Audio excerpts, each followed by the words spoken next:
Okay. Both teams are already on the court. And we head straight into the action. Wait lang daw. Good to have you with us. Oo. Thank you for joining us on a Friday. Nobi Lucero will get the start para sa mga general at the point guard position. Oo, kasi nahihirapan sila kanina on dahil hinahound talaga nitong JRU itong EAC eh. So they need a guard who can cross the half court, set everything for them. At pagpasok ni Lucero nung first half natin, naalala natin, siya talaga yung nagbe-breakdown ng depensa nitong Heavy Bombers. Scoring a couple of buckets as well. Now, just one basket, but he has 4 points, 2 free throws din ang na-shoot ni Lucero. Pagsanhan na Abuelo, good stop from Pangilinan.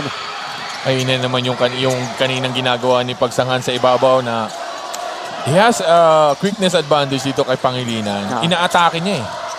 Pero yun nga, Pangilinan has a better job on defense on that one. Ito, Lucero, turnover. nice pass. Malakas. Hakob, couldn't finish. Oh, Gurtiza grabs it. Wala. Pagsanhan, isa pa. Pagsanhan, mintis din. Lots of misses. 3 chances for EAC. Yeah, but they around can't the convert. rim. Pangilinan. Wala. Malakas. And Oftana pulls it down. EAC. Again, if they get a win here, they'll be part of that middle pack. Pagsanhan. Baseline move for Harvey. He is so free doon sa corner shot na yon, pero he tend to take it strong to the basket. 6 points now for Harvey Pagsanhan.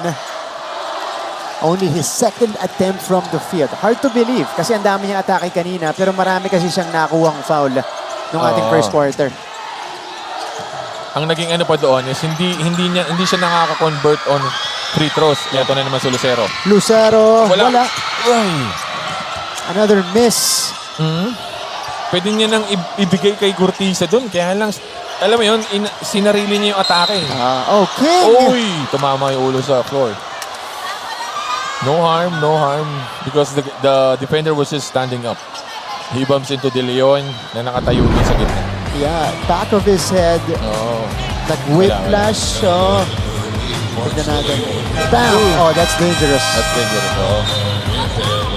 Parang alam mo yun, gusto niyang iapak yung paa, pero hindi niya hindi niya yung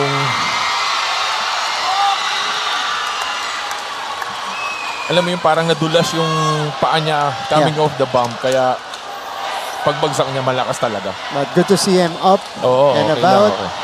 And he'll proceed with this game. He's a tough player. Tough guy. Okay.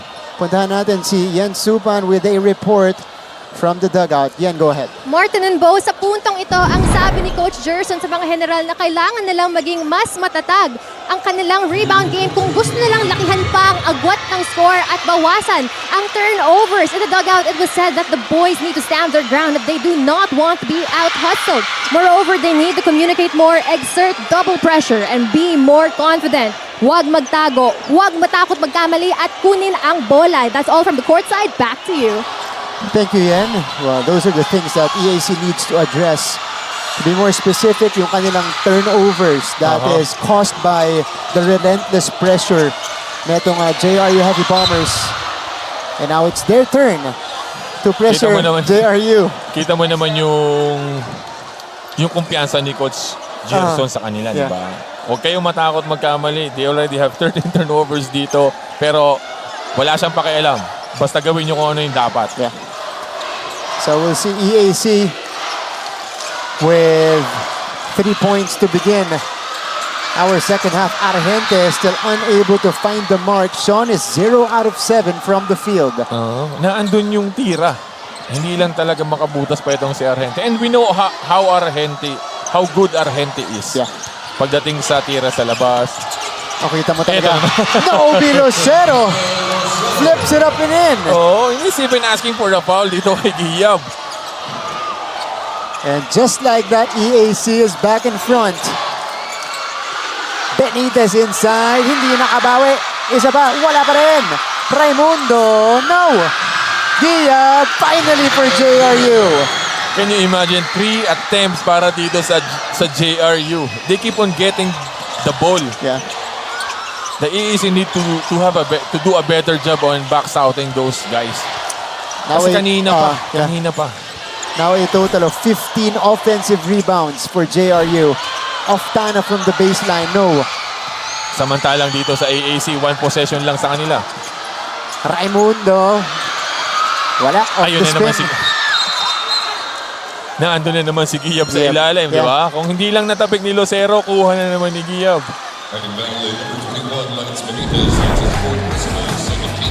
Oh, look Ito at yung Nobi atake ni Lucero. Lucero. Oh, di ba? Oo, di ba? What a flip. Parang basic. Parang kay Nobi Lucero. But on the other side, after numerous tries, JRU Actually, finally gets a basket. It's 4 times. Yeah. That's already 4 offensive rebound for you. Di ba? Tayo yung napapagod eh. Oo, pero yun nga. It's a challenge for EAC to do a better job on boxing out. That's right. Ito, At ito, pressure. Steal. pressure. Ah. Ferrer has the open lane. So another guy contributing off the bench for Coach Louie. Oo, magic bunot din to. Di ba? Parang ngayon lang natin nakita to dito sa ball game natin. And JRU re-establishes the three-point lead. King Wala. changing directions, no good. Argente will wait. They Poste dump na it naman in. sila kay Giyab. Here's Oo. Giab. Balik sa labas. Ferrer. Raimundo. They were so patient on their offense. Yeah. Talagang inuubos nila yung shot clock. Toro, ano? Oo. Raimundo. Yes! Oh. MJ Raimundo with a long two. Oo. Is it a long two? Alam mo yun, pagka walang atake na on the early one, they were like so calm. Yeah. Dali lang. Hanap tayo ng Relax. talagang mas libre. Yeah. Hanggang sa nagkakaroon sila ng, alam mo yung konting butas, konting puwang, Yeah. mas better kaysa pinilit mo yung tira. Very deliberate yung executions nitong JRU sa half court. 42-37. So it is a long two for Raimundo. Bagsak dalawa. Nobi. Couldn't sneak it in. And ball goes the other way. Hold on. Think we need a breather. Let's go to this quick break. 5-point lead para sa Heavy Bombers.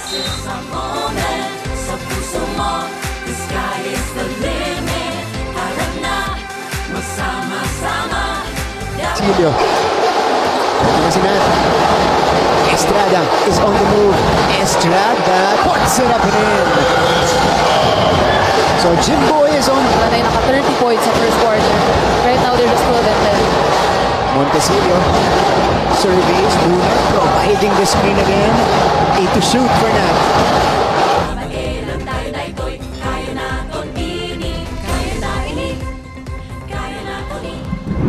Balik sa ating laban, Sir Melchor Divina, Mancom representative of Mapua University.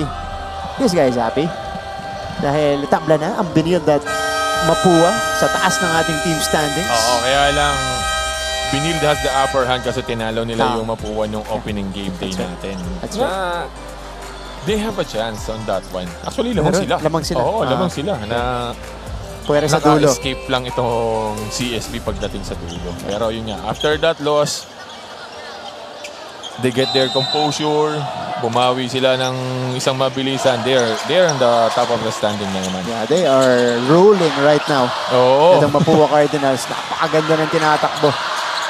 Oh, ito na si Sean Argente. JRU looking to add on to this lead. They've outscored DAC so far here in the third quarter. Actually, not by much, 6-5, pero naka-recover sila dun sa early heavyweight punch nitong EAC. Oo, No? oo. Yeah. Meron actually nauna ang EAC. Parang kumbaga nakaunang jubab ang EAC pero naka-counter agad itong JRU.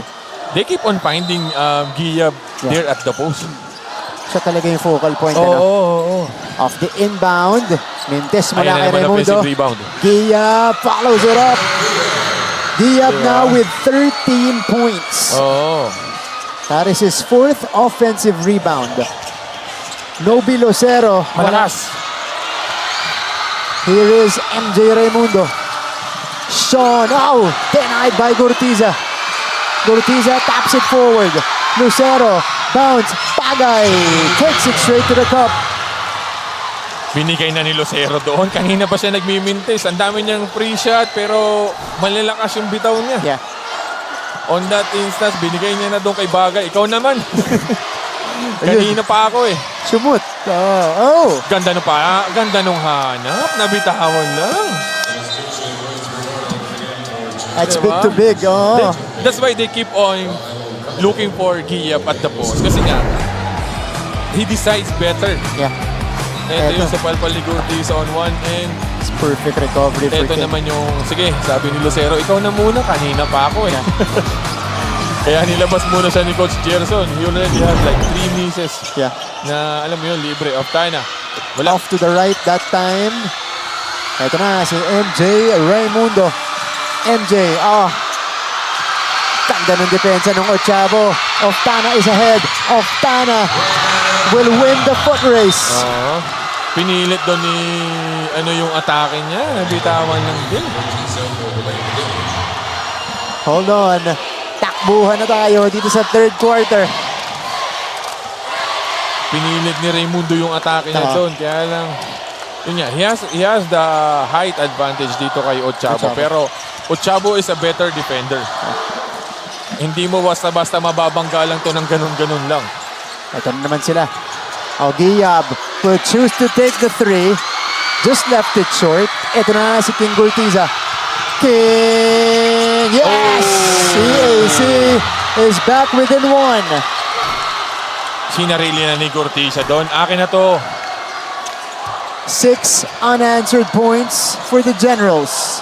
Crossover drive. Mintis lang yung layup ni Bernardo. Ochavo the other way. Gurtiza has Giab. He will take advantage. Spin. Raimundo gets it. Somehow passing it to Ferrer. Giab. Oh!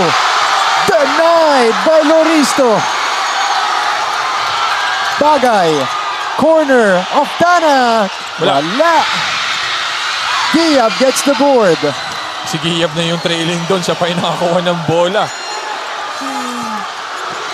De Jesus took it to the body. Ferrer sidesteps. Loristo again. Nakaabang pero nakakuha ng foul. Etong si Cyrus Neil Ferrer.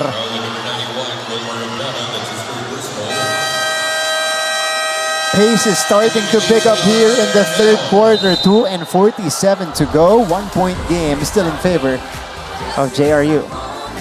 Sa puso mo, the sky is the limit. Tara na, magsama-sama. Pagsanan Falls attacking to the basket. Lead is down to 2 for Piniod. Torres, Sanko, bumomba sa ilalim. Mindes, Sanchez cleans it up. Meta, nagmamadali. Hookton, nope. Nalunod sa ilalim. Kabain ang tayo na ito'y kaya na itong ini. Kaya na ini.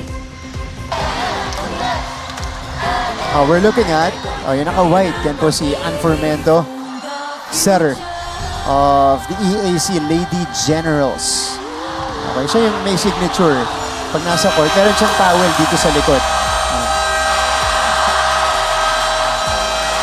We're surrounded by beautiful faces. Ito mga estudyante ng JRU at EAC, they are going wild in the stands right now. Oo, actually, during nung break natin, nagkakantsawan both teams eh. Can you imagine, pati yung crowd natin involved.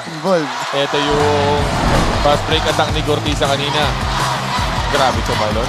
Yan ang pro finish. Oo, Di ba, hindi mo Big Bob? hindi mo talaga aabutin. It's either you foul him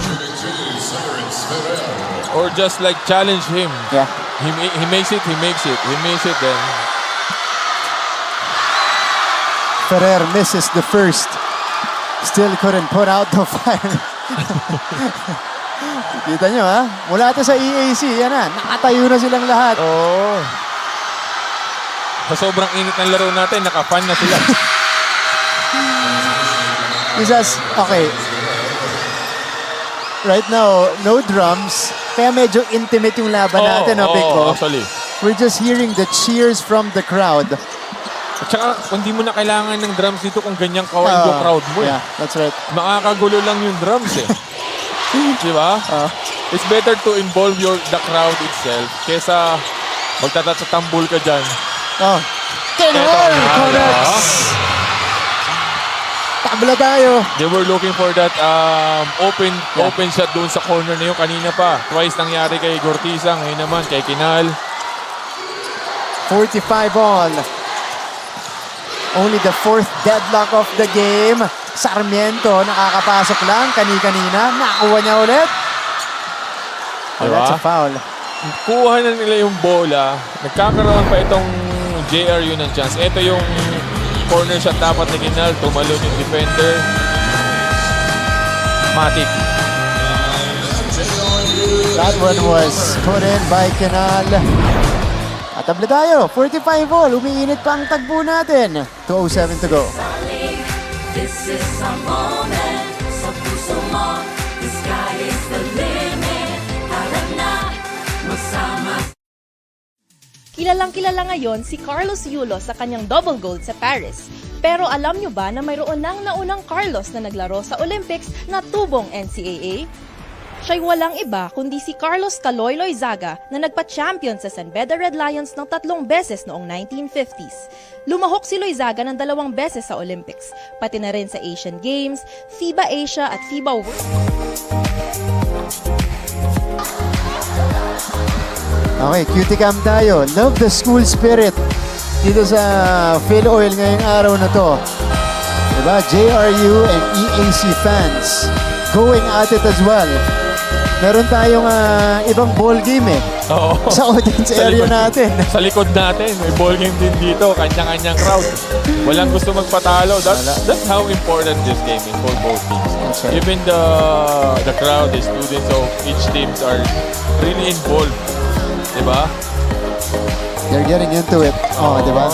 Siyempre, cutie cam muna tayo. Yan, Grabe the yung cuties. mga mata ng ating mga cameraman dito. grabe, no? Sipat na sipat nila eh. Pati yung ating director eh. Alam Yeah. ni Direk kung sino yung kukunan. Ayan, Direk Raul. Ayan, Direk Raul.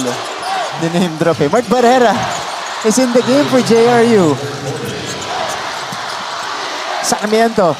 Barrera, the one-hander. Barrera puts it in. Instant offense for Mark Barrera. Mga magic bonut na ni Coach ni Coach Louie.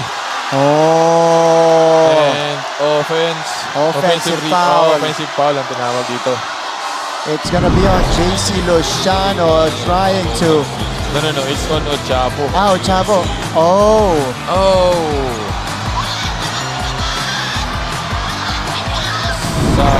Sa midsection, pero ang tinawagan ng referee natin is the one sa muka. Okay. The first one was in the midsection, pero the next thing sa muka yung tinamaan doon. Yun yung tinawagan ng foul ng referee natin. And the JRU is asking for a review kasi nga sa muka. Oo. Diba? Okay. They wanna challenge it kasi nga pwede maging 2 free throws plus ball possession. Tuma-upgrade, ano? Oo, di ba? Kung ma-upgrade, ayan, they ask for a review. Sige, Kasi silipin natin. pwedeng 2 free throws, ball possession. If you make both free throws and then you make a basket, it's a 6-point lead already. Di ba? Yeah. So that's how important this every possession is. So this is referees Glenn Cornelio and Kenny Regino, both FIBA International referees, reviewing the play. Pati mga crowd natin dito nagiging referee na. May mga tawag tayo naririnig sa likod Oo, eh. Diba? may referee na rito sa likod natin. It's the crowd. Bukas to kung may pasok to, wala tong boses tong mga to. Sigurado. Sigurado. Tapos recitation ka, no? Oo. The first one was in the middle part. Ayun. Yun, ito yung taas. Yung sa taas. Okay. Offensive foul lang. Wala. No upgrade. No upgrade. Yeah. Tama din. Ano din naman, hindi, kumbaga, not too much harm to upgrade it into an unsportsmanlike foul. Yeah. Parang kumbaga, the typical offensive foul, okay na yon. Yeah. But yun nga, ang ina-argue nila doon is tinamaan daw sa muka. Okay. Pero tuloy tayo dito. Malaki yun para sa EAC dahil pang penalty yun. 5 team fouls already for the Generals. Bernardo ipinilit. Siya naman yung naghahanap ng foul pagkatapos. But none was given. Dinadrop off niya sana doon kay De Leon. Kaya lang malayo. Sobrang layo kay De Leon nun. Although De Leon has a position there sa low block. Yeah. Kung Poste, nakuha no? niya yun, tira Yeah. na lang diretso yun. That's right. Kylo Chavo handles EAC down by 2. Nico Kinal. Kita mo naman yung depensa ni Argente kay Kinal. Ah. Alam niyang pagka nabigyan mo ng puwang, tapos short. Tapos tira ni JC Luciano. So, shot clock violation on EAC. That's a good stop for JRU. Uh-huh. 3-point field goals natin. Nakikita niya both teams struggling from the outside. Pero si Bagay nakanakaw para sa EAC. Ayun na Oh, naman. another steal. Still din. Deflection din, oo. Yun, Now. yun, kung ikaw ang inbounder and then you were the receiver, wag mong ibibigay doon sa corner. Yeah. Ano na yan? Trapping zone yan eh. Ito, they trap right away. Pagpasa, nandun si Ochavo. Basket Nakagawan para si kay Barrera. Bagay. Oh. And EAC now with a chance to retake the lead. Kyle, left to right. Ochavo, no. Luciano unable to Uh-huh. secure it. Basket lang ang kulang. Nandun yung tira ni Ochavo. Yeah. Hindi lang talaga nasi-shoot. Pero ito yung nagiging problema ng JRU inbound. Barrera, tinawid. Siya na rin yung tumira. Wala lang. Sarmiento. Oh! That's fouled. 2 free throws coming up for Vince Sarmiento. But JRU, they're always in a better position pagdating sa rebounding dito sa EAC. Yan, nandun na naman si Ito, De Sarmiento. Leo, Ah. si De Leo sa ilalim. I mean si Sarmiento. Sarmiento. But you're right. Even De Leon was in position. Nandun na naman, dalawa na naman sila. Dalawa sila. Dalawa na naman sila. Ready sa offensive rebound, Diba? ano? Yeah. If you guys want a number, JRU is a +8 in the total rebounds. Tapos, pagdating sa offensive boards, They're plus 10. they're +10. 18 to 8. Grabe yung 18 offensive Oo. rebounds already. Diba? Patapos pa lang tayo ng third quarter. And can you imagine if they're making the conversion on that one, Yeah, plus 10, di 10, 20 na agad yun. correct. Di ba? Kasi sa Big Bo sa attempts pa lang eh. 62 ang attempts ng JRU, 48 ang EAC. Bro, plus 14. Plus 14. Di ba? Napakarami. Oo. Diab comes up short. Diab is taking the free throws. Oo, kasi tinamaan sa mukha. Yeah, Sarmiento is getting checked. Uh-huh. So that's the second player to get hit in the face for JRU. Sarmiento, kanina si Panapanaan. Balik ang abante sa JRU, 1 out of 2 for Joshua Giab. We switch hands again. Kylo Chavo. A 13-second difference between the clocks. Talagang hindi nila binibigyan ng puwang itong si Kinal. Ayun na naman si Bagay. Bagay Oo. with a flex afterwards.